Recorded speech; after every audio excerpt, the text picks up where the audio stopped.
Hello. फिर से start करते हैं कोऑर्डिनेट ज्योमेट्री। तो लास्ट टाइम अपने पढ़ा था डिस्टेंस फार्मूला। अगर किसी ने डिस्टेंस फार्मूला नहीं पढ़ा था तो अपन वापस चेक कर लेते हैं क्या था डिस्टेंस फार्मूला। तो डिस्टेंस फार्मूला की बात करूं तो हमारा निकला था under the root x2 minus x1 का square plus y2 minus y1 का स्क्वायर। अच्छा, अगर किसी ने एक बोला कि सर मैंने तो लास्ट क्लास ली नहीं, फिर भी मैं कैसे करूँगा क्वेश्चन, तो कोई दिक्कत की बात नहीं, अपने को सिर्फ फॉर्मूला याद रखना है। फॉर्मूला क्या है? x2 माइनस x1 का square plus y2 minus y1 का स्क्वायर। ठीक है। अब इसके एप्लीकेशंस देखते हैं। एप्लीकेशंस मतलब ये कहाँ कहाँ क्वेश्चंस काम आएंगे। ठीक है। अब मैं एप्लीकेशंस चेक कर रहा हूँ। एप्लीकेशंस किसके देख रहा हूँ? डिस्टेंस फॉर्मूले के। किसके? डिस्टेंस फॉर्मूले के। अच्छा जी, क्या क्या मतलब पहला टाइप का क्वेश्चन क्या आएगा? पहला टाइप का क्वेश्चन आता है कि कोलिनियरिटी चेक करो। कोलिनियरिटी चेक करने वाला टाइप का आएगा पहला क्वेश्चन कि आप ये बताओ कि कोलिनियर 3 पॉइंट है या नहीं है। सबसे पहले तो बात कर ले कोलिनियरिटी क्या होती है। कोलिनियरिटी होती है कि जैसे मैंने 3 पॉइंट लिए, ये पॉइंट ए है, मान लो ये पॉइंट बी है और ये पॉइंट सी है। ए पॉइंट, बी पॉइंट और सी पॉइंट। मेरे को ये चेक करना है कि ये तीनों एक ही लाइन में है क्या। इसका चेक करने का एक ही तरीका है, अगर ए बी लाइन की जो डिस्टेंस आई है वो जोड़ दूं बी सी में और वो बराबर आ जाए ए सी के, इसका मतलब वो क्या हो गया? कोलिनियर हो गया, मतलब एक ही प्लेन में एग्जिस्ट करते हैं। अच्छा से अगर अगर किसी ने उल्टा दे दिया तो उल्टा मतलब अगर इसको ए बोल दिया मैंने, इसको सी बोल दिया, अगर इसको बी दिया तो भी क्या होगा? ए सी का सम सी बी का सम बराबर होना चाहिए ए बी के। तो ये पॉइंट क्या बोलेंगे? इनको अपन क्या बोल देंगे? कोलिनियर पॉइंट है। तो ए सी बी क्या हो जाएंगे? इसमें collinear point A C B हो जाएंगे। इसके अंदर कौन से कोलिनियर पॉइंट है? A B C. ठीक है। अगर इनका भी उल्टा कर दें, उल्टा मतलब मैं ये ले लूँ 3 पॉइंट। ठीक है, इसको मैंने मान लिया बी, इसको मान लिया ए और इसको मान लिया सी। तो इसके अंदर क्या हो जाएगा? बी ए प्लस ए सी बराबर बी सी। तो एग्जाम में सिंपल सा क्वेश्चन आएगा, सिंपल सा क्वेश्चन आएगा कि इसके कोऑर्डिनेट दे दिए अपने को, बी के कोऑर्डिनेट दे दिए और सी के कोऑर्डिनेट दे दिए, और देने के बाद में क्या बोलेगा कि बताओ कि ये तीनों कोलिनियर है या नहीं। तो अपने को सिर्फ एक चीज़ करनी है कि इन दोनों का सम इस पूरे के बार क्या होना चाहिए? बराबर होना चाहिए। अपने को सिर्फ एक चीज़ चेक करनी है। चलो फिर एग्जाम्पल लेके देख लेते हैं। एक छोटा सा एग्जाम्पल है। एग्जाम्पल देखो, एग्जाम्पल है कि शो करना है अपने को कोई पॉइंट ए है जिसके पॉइंट दे रखे हैं अपने को 2,3। कोई पॉइंट बी दे रखा है जिसके पॉइंट दे रखे हैं अपने 3,4। और कोई पॉइंट सी है जिसके कोऑर्डिनेट दे रखे हैं 4,5। तो बताओ ये कोलिनियर है या नहीं। ठीक है। तो अपन सॉल्यूशन देखो इसका कैसे करेंगे। अगर ये कोलिनियर है, अगर ये कोलिनियर है तो इसकी ये वाली प्रॉपर्टी फुलफिल होनी चाहिए, बी सी बराबर ए सी। तो इसका अपन चेक करके देख लेते हैं। ठीक है। तो सबसे पहले मैं मान लेता हूँ गिवन, मेरे पास गिवन क्या क्या है? ए बराबर दे रखा है 2,3, बी बराबर दे रखा है 3,4 और सी बराबर मेरे को दे रखा है 4,5। सबसे पहले मैं साइड निकालूंगा ए बी। अच्छा, फॉर्मूला कौन सा रहेगा? फॉर्मूला अपने पास एक ही है और वो ही लास्ट टाइम यूज़ करेंगे डिस्टेंस फॉर्मूला के लिए। That is under the root x2 minus x1 का square plus y2 minus y1 का स्क्वायर। तो मैं यहाँ लिख देता हूँ ताकि एक बार फिर से याद रहे। फॉर्मूला यही रहेगा कि x2 माइनस x1 का square plus y2 minus y1 का स्क्वायर। ठीक है। अब मैं देखो सोल्व करता हूँ। ये x1, ये x2, ये x1, ये y1, ये x2 और ये y2। तो 3 में से 2 माइनस करूँगा, 3 में से 2 माइनस करके स्क्वायर कर दूंगा। इसमें 4 में से 3 माइनस कर दूंगा, 4 में से 3 करके स्क्वायर कर दूंगा। क्यों कर रहा हूँ? क्योंकि ये x2 minus x1, y2 minus y1, इसको मैंने सोल्व किया तो ये हो गया 1 और ये भी क्या हो गया 1। तो 1 का स्क्वायर कितना होता है? 1, 1 प्लस 1, तो इसको मैं लिख सकता हूँ √2। तो मेरे पास ए बी की वैल्यू कितनी आई है? √2। सिमिलरली क्या निकालूंगा मैं? बी सी वाली साइड निकाला था। अच्छा जी, बी सी वाली साइड कैसे निकालेंगे? प्रोसेस सेम रहेगा। 4 को 3 में से माइनस किया, मैं उसका स्क्वायर कर दूंगा, 5 को 4 में से माइनस कर दूंगा और उसका स्क्वायर कर दूंगा। इसमें भी मेरे को एक ही चीज़ दिख रही है कि 1 प्लस 1, तो ये भी क्या हो गया? √2 आ गया। लास्ट वाली चीज़ और चेक कर लेते हैं, वो है ए सी। अच्छा, अगर सर मैं अगर उल्टा कर दूं, अगर मैं इसको x2 ले लूँ, इसको x1 ले लूँ, तो आंसर में चेंज आएगा क्या? नहीं, आंसर में चेंज नहीं आता। ठीक है, आंसर में कोई चेंज नहीं आता, आप किसी को भी ऊपर नीचे कर सकते हो। कैसे? जैसे देखो इसमें अभी मैं इसको ले रहा हूँ, तो मैंने लिख लिया 2 - 4 का स्क्वायर प्लस 3 - 5 का स्क्वायर। 2 में से 4 गए तो कितने, माइनस का 2 बचा, और -2 का स्क्वायर करेंगे तो कितना आएगा 4। इनमें से भी कितना बचेगा, माइनस का 2 और 2 का स्क्वायर करूँगा तो 4। तो इसको मैं ऐसे लिख सकता हूँ 2√2। अब मैं इसकी कोलिनियरिटी चेक कर रहा हूँ। कोलिनियरिटी मतलब ये वाला फॉर्मूला अप्लाई हो रहा है या नहीं हो रहा। अगर ये फॉर्मूला अप्लाई हो रहा है इसका मतलब ये कोलिनियर पॉइंट है, और अगर नहीं हो रहा तो नहीं है। ठीक है, चलो फिर चेक करते हैं। ए बी वैल्यू कितनी आई थी अपने पास, √2 प्लस बी सी वैल्यू कितनी आई थी, √2। ये ए सी के बराबर आती है क्या, देखते हैं। √2 प्लस √2, तो मैंने √2 कॉमन ले लिया, ये आ गया 1 + 1, ये आ गया 2√2, और जो कि आंसर इसके बराबर है। इसका मतलब ये जो पॉइंट है ए बी सी, वो अपन क्या बोल सकते हैं, क्या है, आर कोलिनियर पॉइंट। कौन सा पॉइंट है, कोलिनियर पॉइंट। ये अपना था टाइप 1। अच्छा जी, अगर ये टाइप 1 था तो टाइप सेकंड की बात कर लेते हैं। टाइप सेकंड कौन सा आ गया, ट्रायंगल्स के बारे में आ गया। कौन सा आ गया, ट्रायंगल्स के बारे में। ठीक है, दूसरे क्वेश्चन किस टाइप के आ सकते हैं, वो आ सकते हैं ट्रायंगल्स के टाइप के। टाइप सेकंड मैं लिख रहा हूँ यहाँ पे, टाइप सेकंड। अच्छा सर, ट्रायंगल्स के कैसे आ सकते हैं। देखो सबसे पहले तो अपन अपने को पता होना चाहिए कि ट्रायंगल्स क्या होते हैं और कौन कौन से होते हैं। तो ट्रायंगल होते हैं जिसमें 3 साइड है, उसको अपन क्या बोलते हैं, ट्रायंगल बोलते हैं। कितने टाइप के ट्रायंगल होते हैं, एक तो सिंपल होता है। सिंपल मतलब इसकी तीनों साइड अलग अलग है। एक ट्रायंगल लिया जिसमें मैंने बोला भाई इन दो साइड आपस में क्या है, इक्वल, और तीसरी साइड क्या है, अलग है। तीसरे टाइप का जो ट्रायंगल है उसमें मैंने कहा कि तीनों की साइड क्या है, इक्वल है। इसका नाम दिया गया इक्विलैटरल ट्रायंगल, इसका नाम दिया गया आइसोसेलियस ट्रायंगल, और इसका नाम स्केलन ट्रायंगल। ठीक है। अच्छा, इसके अलावा जो एक और इम्पोर्टेंट ट्रायंगल आता है वो है right angle triangle. Right angle triangle क्या होता है, राइट एंगल ट्रायंगल ऐसा होता है जिसमें ये वाला एंगल 90 डिग्री का होता है। इसको बोलते हैं हाइपोटेन्यूस, इसको बोलते हैं बेस, और इसको बोलते हैं परपेंडिकुलर। और इसके अंदर पाइथागोरस फॉर्मूला क्या होता है, अप्लाई होता है। पाइथागोरस फॉर्मूला इजीली अप्लाई हो जाता है। ठीक है, सही से दिख रहा है। चलो आगे देखते हैं। अब क्वेश्चन ये आएगा, मान लो कोई भी 3 पॉइंट दे दिए। मैंने कहा कोई पॉइंट ए है, कोई पॉइंट बी है, और कोई पॉइंट सी है। जैसे लास्ट क्वेश्चन में दिए थे, इसके कोऑर्डिनेट कुछ भी दे दिए, इसके कोऑर्डिनेट दे दिए, और इसके कोऑर्डिनेट दे दिए।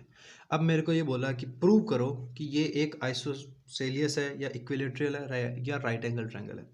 तो मैं क्या करूँगा, सबसे पहले तीनों की डिस्टेंस निकालूंगा। मैं ए भी निकाल लूँगा, फिर निकालूंगा बी सी निकाल लूँगा, फिर निकालूंगा सी ए।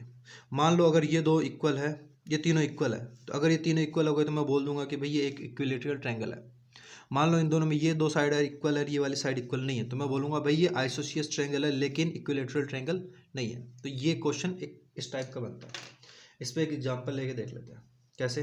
देखो क्वेश्चन, मेरे को 3 पॉइंट दिए हैं। एक पॉइंट है 2,4, सेकेंड पॉइंट है 6,8, और तीसरा पॉइंट जो मेरे को दिया है वो 2,8। ठीक है, और मेरे को बोला कि प्रूव करो कि ये isosceles plus right angle triangle भी है। मतलब मेरे को एक ही क्वेश्चन में दो चीज़ें प्रूव करनी है। मेरे को ये तो शो करना ही है कि आइसोसेलियस ट्रायंगल है, उसके अलावा मेरे को ये भी शो करना पड़ेगा कि ये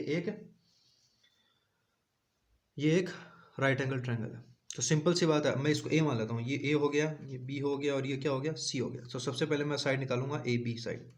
फॉर्मूला वही रहेगा, x2 - x1 का स्क्वायर, y2 - y1 का स्क्वायर। तो 6 में से 2 माइनस करूंगा का स्क्वायर, प्लस 8 में से 4 माइनस किया, 8 में से 4 माइनस किया, स्क्वायर कर दिया। माइनस किया तो कितने आ गए 4, और इसके भी कितने आ गए 4। तो 4 का स्क्वायर किया 16 + 16। तो इसको मैं लिख सकता हूँ √32। आगे सोल्व करना चाहो तो कर सकते हो, कोई दिक्कत की बात नहीं है। फिर मैं निकालूंगा बी सी वाली साइड। बी सी में भी क्या रहेगा, सेम रहेगा। बी सी में भी क्या रहेगा, सेम रहेगा फॉर्मूला। तो 2 में से 6 को माइनस किया, स्क्वायर किया, प्लस 8 में से 8 को माइनस किया। तो ये देखा 2 में से किया तो 4, 4 का स्क्वायर कितना है 16, 16 को लिख सकता हूँ मैं 4 यूनिट। उसी तरह मैं निकालूंगा सी ए, या ए सी बोल दो इसको। 2 में से 2 माइनस किए का स्क्वायर, प्लस 8 में से 4 माइनस किए का स्क्वायर। इसको सोल्व किया तो कितना आ गया √16, और इसको भी क्या लिखूंगा मैं 4 यूनिट। साफ साफ दिख रहा है कि जो BC वाली साइड है जो बी सी साइड वो तो बराबर है ए सी के और बराबर नहीं है ए बी के। इसका मतलब ये एक चीज़ तो हो गया, क्या हो गया, आइसोसेलियस ट्रायंगल तो हो गया, आइसोसेलियस ट्रायंगल तो हो गया। लेकिन अभी भी अपने को एक चीज़ और चेक करनी है कि ये एक राइट एंगल ट्रायंगल है या नहीं। तो राइट एंगल ट्रायंगल के लिए मेरे को सिर्फ एक प्रॉपर्टी चेक करनी पड़ेगी, वो कौन सी, कि जो हाइपोटेनस का जो स्क्वायर होता है, कि जो हाइपोटेनस का स्क्वायर है वो बराबर होना चाहिए बेस के स्क्वायर के और परपेंडिकुलर के स्क्वायर के, बेस के स्क्वायर के और परपेंडिकुलर के स्क्वायर के। ठीक है, तो मैं चेक कर लेता हूँ। अगर मैं चेक करूँ ये, तो ये क्या था, ये आया था अपने पास ए सी, इसका नाम क्या था ए बी, और इसका नाम था बी सी। इसकी वैल्यू कितनी आई थी 4 स्क्वायर, और इसकी वैल्यू कितनी आई थी 4 स्क्वायर। तो ये कितना हो गया 16 + 16, तो ये हो गया 32। ये ए सी का स्क्वायर, और ए सी बराबर कितना हो गया √32। इसका मतलब जो वैल्यू आई थी √32, इसका मतलब ये इसका पूरी तरह से क्या पाइथागोरस फॉर्मूले को एप्लीकेबल कर रहा है। इसका मतलब ये क्या है, एक राइट एंगल ट्रायंगल है। मतलब ए बी सी जो ट्रायंगल है वो क्या है, is a right angle triangle. अपन बोल सकते हैं कि जो ए बी सी आया है वो कैसा ट्रायंगल है, एक राइट एंगल ट्रायंगल है। ठीक है, इसके बाद हम देखते हैं प्रॉपर, एक और क्वेश्चन देख लेते हैं इसी के ऊपर। आगे अपन क्वेश्चन नंबर एग्जाम्पल, एक और एग्जाम्पल ले रहा हूँ। ठीक है, कि क्वेश्चन दिया है कि 3 पॉइंट दिए अपने को, 1 कोमा -1, ये एंगल सही से नहीं बैठ रहा ना, 1 कोमा -1। बी पॉइंट जो दिया है वो है मेरे पास -1, और जो तीसरा पॉइंट जो दिया है मेरे को वो है √3, ये मेरे को दिया है। अब मेरे को बोल रहा है कि प्रूव करो ये एक इक्विलेटरल ट्रायंगल है। अच्छा, इक्विलेटरल ट्रायंगल है मतलब अपने को एक चीज़ प्रूव करने की पड़ेगी कि ए बी जो है साइड वो बी सी के बराबर है और सी ए के बराबर है। अगर मैं 3 ट्रायंगल लेता हूँ, 3 साइड लेता हूँ, ये इसका नाम दिया ए, इसका नाम दिया बी और इसका नाम दिया सी। मान लेते हैं ये .1 -1 है, ये है -1, और ये है √3, तो मेरे को प्रूव करना है कि ये एक कौन सा ट्रायंगल है, इक्विलेटरल ट्रायंगल है। तो इक्विलेटरल ट्रायंगल की प्रॉपर्टी अपने को पता चल गई कि तीनों साइड क्या होना चाहिए, बराबर होनी चाहिए। चलो फिर तीनों साइड निकाल के देख लेते हैं। सबसे पहले मैं साइड जो निकालता हूँ वो निकालता हूँ ए बी वाली साइड।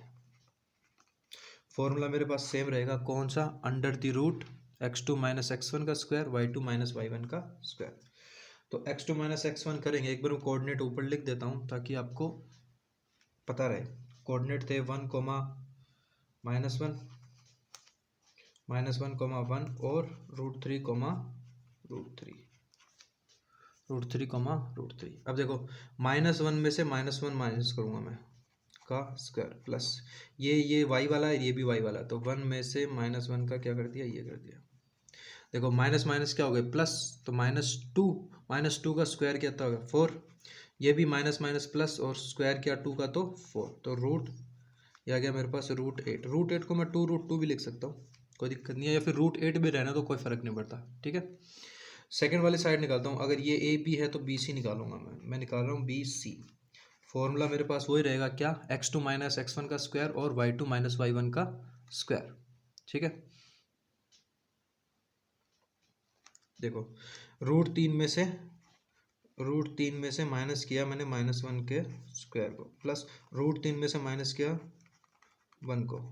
ठीक है, माइनस माइनस क्या हो गया प्लस, तो ये हो गया √3 + 1 का स्क्वायर प्लस √3 - 1 का स्क्वायर। अच्छा, अब देखो अगर मैं इसको स्क्वायर करने बैठूंगा ना तो मेरे को फॉर्मूला लगाना पड़ेगा a² + b² + 2ab वाला, सेम इसमें लगाना पड़ेगा और क्वेश्चन हो जाएगा लेंदी। तो इसके अलावा एक आइडेंटिटी और होती है जो अपन यूज़ करेंगे। अच्छा जी, कौन सी आइडेंटिटी होती है, वो आइडेंटिटी होती है, देखो अगर मेरे को ये दे रखा है कि a + b का स्क्वायर है प्लस a - b का स्क्वायर होता है, तो वो बराबर होता है 2a² + b के स्क्वायर के। ये आइडेंटिटी अपन क्या करेंगे, इसमें यूज़ करेंगे। तो देखो सेम दिख रहा है, a + b का स्क्वायर, a - b का स्क्वायर, तो ये आंसर आएगा 2। a यहाँ पे क्या है √3, तो √3 का स्क्वायर क्या है, तो कितना आ गया 3, प्लस b का स्क्वायर, तो b कितना है 1, और 1 का स्क्वायर करूँगा तो कितना आएगा 1 स्क्वायर मतलब 1। ठीक है, 3 और 1 कितने हो गए 4, और 4 दूनी कितने हो गए 8। अब ये 8 लेकिन ये वाला रूट तो रह गया, तो ये वाला रूट अपन क्या कर देंगे, वापस लगा देंगे और इसको भी लिख सकता हूँ मैं 2√2। आया समझ में। सेम क्या निकालेंगे, सी ए वाली साइड निकालूंगा मैं। वापस देखो, √3 में से एक गया, √3 में से एक गया उसका स्क्वायर, प्लस √3 में से माइनस एक गया, √3 में से माइनस एक का स्क्वायर। सेम वापस बन रहा है, बस इस बार ये वाली साइड इधर आ रही है, तो √3 - 1 का स्क्वायर प्लस √3 + 1 का स्क्वायर। तो इसका भी आंसर कितना आएगा, 2√2 आएगा, सेम आइडेंटिटी से। तो तीनों साइड अपने पास आ गई। देखो ए बी कितनी आई है, 2√2, बी सी कितनी आई है, 2√2, और सी ए बी कितनी आई है, 2√2। तो अपन बोल सकते हैं therefore side A B is equal to B C equals to C A is a equilateral triangle. ठीक है, ये साइड बराबर है 2√2 के, इसका मतलब जो ए बी सी है वो क्या है, एक इक्विलेटरल ट्रायंगल है अपना। ठीक है, समझ में आया। चलो फिर एक आगे नेक्स्ट आइडेंटिटी चेक करते हैं। ये तो बात थी ट्रायंगल की, अब बात करते हैं चार साइड वाली चीज़ों की। चार साइड वाली चीज़ें कौन कौन सी, जो तीसरा टाइप जो बनता है क्वेश्चन का वो बनता है चार साइड वाली चीज़ों पे। चार साइड वाली चीज़ें देखें तो जिसमें जैसे मान लो ये चार साइड है, तो चार साइड का तो स्क्वायर भी होता है, चार साइड का स्क्वायर हो गया। अच्छा स्क्वायर है तो फिर रेक्टेंगल भी हो सकता है, रेक्टेंगल हो गया, रेक्टेंगल के बाद पैरेललोग्राम भी हो गया कोई। ठीक है, काइट हो गई, काइट, रोम्बस हो गया। ठीक है, रोम्बस हो गया। तो अपने को अगर इनकी प्रॉपर्टीज़ पता है, इसको मैं लिख लेता हूँ पैरेललोग्राम, ये हो गया रोम्बस। अगर मेरे को इनकी प्रॉपर्टीज़ पता है तो मैं क्वेश्चन इजीली कर सकता हूँ। क्वेश्चन क्या करना है, सिर्फ डिस्टेंस निकालनी है, फिर तो हो जाएगा। जैसे मेरे को क्या किया, इसका नाम दे दिया ए बी सी डी, सभी के नाम ए बी सी डी है ना, A B C D C D, A B C D. ठीक है, अब मेरे को बोला एग्जाम में क्वेश्चन आया कि प्रूव करो कि जो 4 पॉइंट मैंने निकाले हैं वो एक स्क्वायर है। ये तो इजी सा क्वेश्चन है जो कि मेरे को लगता है देंगे नहीं। तो अपन सिंपल सी चीज़ है, मैं निकालूंगा साइड ए बी, फिर निकालूंगा बी सी, सी ए और ए सी। अगर चारों साइड इक्वल है तो वो क्या हो जाएगा, स्क्वायर हो जाएगा। अच्छा आमने सामने की साइड इक्वल है, ऊपर नीचे की साइड इक्वल है, तो मैं क्या बोल दूंगा उसको, रेक्टेंगल बोल दूंगा। ठीक है, सेम चीज़ इसमें आ जाएगी, काइट में भी ये रहेगा। ठीक है, लेकिन क्वेश्चन ये आ गया कि चार साइड है और फिर बोला प्रूव करो कि वो रोम्बस है या पैरेललोग्राम है। तो अपने को इन दोनों में डिफरेंसेस पता होने चाहिए। सेम चीज़ ऐसे आ गया कि स्क्वायर है या काइट है। ठीक है, तो कैसे चीज़ें पता करेंगे वो अपन लेके देखते हैं। तो अपने को बेसिक चीज़ें इनकी प्रॉपर्टीज़ पता होनी चाहिए। ठीक है, एक एग्जांपल लेके चेक कर लेते हैं। और इसके अलावा ठीक है, इस साल जो क्वेश्चन आएगा वो यही आ जाएगा कि जैसे लास्ट 2019 का जो क्वेश्चन आया था, ठीक है सीबीएसई की बात कर रहा हूँ, तो 2019 में एक क्वेश्चन आया था कि 4 पॉइंट अपने को दे दिए। 4 पॉइंट देने के बाद में जैसे मैंने कहा पॉइंट ए है, पॉइंट बी है, पॉइंट सी है और पॉइंट डी है। ठीक है, कोई भी दे दिए कोऑर्डिनेट और बोला कि जब ये जो बनेगा, ये बनेगा, ये एक स्क्वायर बनेगा या फिर बनेगा एक रोम्बस। रोम्बस नहीं, चार साइड वाली चीज़ एक और क्या इक्वल होती थी, नहीं रेक्टेंगल और उसका आया था पैरेललोग्राम का, रेक्टेंगल और पैरेललोग्राम का आया था कि ये रेक्टेंगल है या पैरेललोग्राम है। तो अपने को प्रॉपर्टीज़ पता होनी चाहिए। प्रॉपर्टीज़ क्या है कि ये तो 90 डिग्री होते हैं और ये एक दूसरे के क्या होते हैं, पैरेलल होते हैं। कोई ज़रूरी नहीं होता 90 डिग्री हो, लेकिन ये एक दूसरे के होते हैं, पैरेलल होते हैं। ये ऐसे भी हो सकते हैं, ये भी पैरेललोग्राम है, इसमें डिफरेंस हो सकता है। तो अपने को बस ये चीज़ें प्रूव कर, अगर ये 90 है तो इसमें क्या होगा, ये डायगोनल है, ये बेस हो गया और ये हाइपोटेनस हो गया, इसमें प्रॉपर्टी लग सकती है, इसमें नहीं लग सकती। तो वो अपन चीज़ निकाल के देख लेते हैं उसके अंदर। ठीक है, अब नेक्स्ट जो इसी के अंदर पैटर्न आता है क्वेश्चन, वो आता है सर्किल्स का। ठीक है, चौथे टाइप का जो पैटर्न आया है इसी के अंदर वो आता है सर्किल। सर्किल कैसे,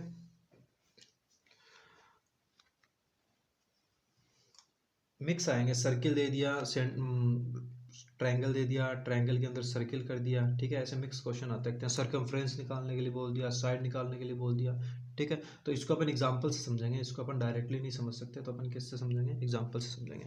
तो एग्जांपल देखो फर्स्ट, ठीक है, एग्जांपल फर्स्ट देखो कि कोई एक ट्रायंगल है ए बी सी, ठीक है, कोई एक ट्रायंगल दे दिया मैंने भाई ए बी सी, मेरे पास कोई एक ट्रायंगल है जिसमें जो ए वाली साइड है ना वो मेरे को दे रखी है 1,2, बी वाली जो साइड दे रखी है वो को दे रखी है 3,-4, और जो साइड 3 दे रखी है वो दे रखी है 5,-6, ठीक है। तो मेरे को निकालना है, सरकमफ्रेंस निकालना है और सरकम रेडियस निकालना है। सरकमफ्रेंस और सरकम रेडियस निकाल लिए, ठीक है। अच्छा, सरकमफ्रेंस और सरकम रेडियस कैसे निकालेंगे, इस ट्रायंगल से। तो देखो मैं मान लेता हूँ ये ट्रायंगल कुछ ऐसा है, ठीक है। ये पॉइंट ए मान लिया, ये पॉइंट बी मान लिया, और ये पॉइंट मान लिया सी। इसका नाम दे देते हैं 1 2, इसके कोऑर्डिनेट दे दिया 3-4, और ये दे दिया 5 और -6। कहीं बीच में पॉइंट मान लेते हैं सेंटर में, जिसका नाम है एस, जिसके कोऑर्डिनेट है x, y। अच्छा, अगर ये पॉइंट सेंटर से है तो मेरे को पता है कि ये डिस्टेंस और ये डिस्टेंस क्या रहेगी, सेम रहेगी। तो मैं ये बोल सकता हूँ कि जो डिस्टेंस है एस ए का स्क्वायर वो बराबर होगी एस बी के स्क्वायर के, और वो बराबर होगी एस सी के स्क्वायर के। अगर मेरे को ये चीज़ पता है तो अपना आंसर इजीली आ सकता है। कैसे, सबसे पहले निकालूंगा मैं एस ए का स्क्वायर, ठीक है, और मैं बराबर कर देता हूँ उसको एस बी के स्क्वायर से, जहाँ से मेरे पास एक इक्वेशन आएगी। मैं क्या निकाल लूँगा, मतलब एक इक्वेशन आ जाएगी, एक इक्वेशन यहाँ से बन जाएगी और एक इक्वेशन यहाँ से बन जाएगी, और दो ही अननोन क्वांटिटी है तो दो इक्वेशन आ जाएगी, उनको क्या कर लेंगे, सोल्व कर लेंगे। तो देखो सबसे पहले x में से 1 को माइनस किया तो x -1 का स्क्वायर प्लस y -2 का स्क्वायर बराबर, इसमें माइनस करूँगा तो x -3 का स्क्वायर, और x minus y minus minus क्या हो गया प्लस, तो 4 का स्क्वायर। सही है। अच्छा, रूट कहाँ से लगे, तो मैंने क्या किया, रूट दोनों साइड से स्क्वायर से क्या कर दिए, कट कर दिए, ठीक है। अब इसको ओपन कर रहा हूँ मैं, इसको, ये ओपन होगा एक्स स्क्वायर माइनस का 2x प्लस का 1। इसको ओपन करूँगा तो ये हो जाएगा y का स्क्वायर माइनस का 4y प्लस का 4, फॉर्मूला वही रहेगा A square plus 2ab plus B square वाला। इसके अंदर भी इधर भी सोल्व करूँगा तो ये आएगा एक्स स्क्वायर 3 का स्क्वायर 9, और 3 2 6, तो ये आ जाएगा 6x प्लस 9। सिमिलरली इसका करूँगा वाई का स्क्वायर 4 का स्क्वायर 16, और प्लस का 4 2 8y, ठीक है। अब देखो आपस में काट लेंगे, एक्स स्क्वायर से एक्स स्क्वायर कट गया, वाई स्क्वायर से वाई स्क्वायर कट गया, ठीक है। ये माइनस का तो ये कट गया, तो कितना आ गया 4, और 4 इसको इधर लेके आऊँगा तो प्लस का 4x। सिमिलरली इसमें देखो 8 ये माइनस के तो इधर आएंगे तो प्लस के इधर आएंगे तो माइनस के, तो माइनस का 12y, ठीक है।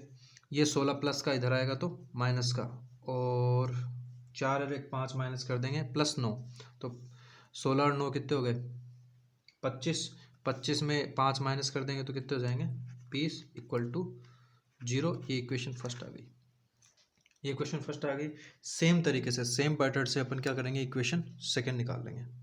सेकंड कैसे निकालेंगे, देखो मैं लेता हूँ एस बी का स्क्वायर, वो बराबर होगा एस सी के स्क्वायर के, ठीक है। एस बी क्या है, एक्स माइनस थ्री का स्क्वायर, वाई माइनस 4 का स्क्वायर, यानी +4 हो गया एक तरीके से, बराबर एक्स -5 का स्क्वायर प्लस वाई प्लस 6 का स्क्वायर, ठीक है। इसको यहीं सोल्व कर लेता हूँ मैं, ठीक है, यहीं सोल्व किया मैंने इसको, तो इसको ओपन किया, ओपन करूँगा वही x square plus 9 minus 6x, similarly y square plus 16 plus 8y बराबर एक्स स्क्वायर प्लस 25 माइनस का 10x प्लस वाई का स्क्वायर प्लस 36, और प्लस का आएगा 6 2 12y। इसको काटा पीटी कर लिया, एक्स स्क्वायर से एक्स स्क्वायर गया, तो दूसरी वाली साइड देखो, इसको सोल्व करने पे देखो सेम तरीके से सोल्व करना है अपने को, और सेम तरीके से सोल्व करने पे इसका जो आंसर आएगा वो आएगा x minus y equal to 9। ये आ गया मेरा आंसर इसका, ठीक है, x minus y equals to 9। ये इक्वेशन हो गई सेकंड। अब मैं क्या करूँगा, इक्वेशन फर्स्ट और सेकंड को क्या कर दूंगा, एलिमिनेट कर दूंगा। तो फर्स्ट वाली इक्वेशन अगर चेक करें अपन, तो फर्स्ट वाली इक्वेशन क्या आई थी, फर्स्ट वाली इक्वेशन आई थी x minus 3y equal to 5, ठीक है, x minus 3y equal to x minus 3y equal to 5। Minus किया तो plus minus minus minus plus plus minus plus तो कट गया, ये कितना बच गया प्लस का 2y बराबर में 4 और y बराबर कितना आ गया 2। y बराबर 2 आया तो x इक्वल टू क्या आ गया, इसमें रखूँगा x बराबर y इक्वल टू 2 रख दिया, तो माइनस का इधर गया तो प्लस का नोट दो 11, तो ये x और y की अपने पास क्या आ गई, वैल्यू आ गई। तो x और y की वैल्यू आएगी तो अपने पास सर्कम सेंटर आ गया, ट्रायंगल ABC का जो सर्कम सेंटर हो गया वो ऐसी है, और x क्या है, xy के कोऑर्डिनेट, और xy के कोऑर्डिनेट क्या है 11,2, ठीक है। अगर सर्कम रेडियस की बात करूँ, सर्कम रेडियस अगर मैं सर्कम रेडियस की बात करूँ SA, तो वो होगा रूट, अब देखो सर्कम रेडियस निकालनी है मेरे को, ठीक है, और सर्कम रेडियस हमेशा कहाँ से निकलती है, ऊपर वाले पॉइंट से, तो ऊपर वाले पॉइंट से निकालेंगे तो x2 minus x1 date is 11 minus 1 का स्क्वायर प्लस 2 माइनस 2 का स्क्वायर, तो ये कितना हो जाएगा 10 यूनिट्स। देखो समझ में नहीं आया होगा, इधर देखो, अगर मैं ये ट्रायंगल लूँ, ये 1,2, ये पॉइंट मेरे को दे दिया, कितना दे दिया, मतलब निकाल लिया अपन ने 2,11, तो मैं ये डिस्टेंस जो है ना, ये डिस्टेंस ये निकाल रहा हूँ, तो ये डिस्टेंस कितनी आई है 10 यूनिट। आप चाहे इधर से निकालो तो भी 10 यूनिट आएगी, इधर से निकालोगे तो भी 10 यूनिट आएगी। इसी को क्या बोलते हैं, सर्कम रेडियस बोलते हैं। भाई रेडियस तो ऐसे निकालूंगा ना, ये डिस्टेंस तो होगी, अगर मैं इसको ऐसे ड्रॉ कर दूँ, पूरे सर्किल बना दूँ, तो इसी को तो बोलेंगे रेडियस, और इसको क्या बोल देंगे, सर्कम सेंटर। तो सर्कम सेंटर तो कितना आ गया 11,2, और सर्कम रेडियस कितने आ गई अपने पास 10 यूनिट, ठीक है, 10 यूनिट। चलो इसके अलावा फिर ये क्वेश्चन सर्किल के भी ख़त्म हो गए अपने पास, ठीक है। तो सारे अपन ने पैटर्न कर लिए, अब NCERT के अपन कुछ एग्जांपल्स देखेंगे नेक्स्ट लेक्चर में, ठीक है। तो एक बार एक चीज़ क्या करना, लाइक शेयर के साथ साथ में कमेंट में अपना नाम ज़रूर लिख लेना, ताकि मेरे को पता चल जाए कौन कौन वीडियो लेक्चर देख रहा है, ठीक है। तो मेरे को पता चल जाए कि कौन सा बच्चा वीडियो लेक्चर देख चुका है, देख रहा है, ठीक है। Thank you.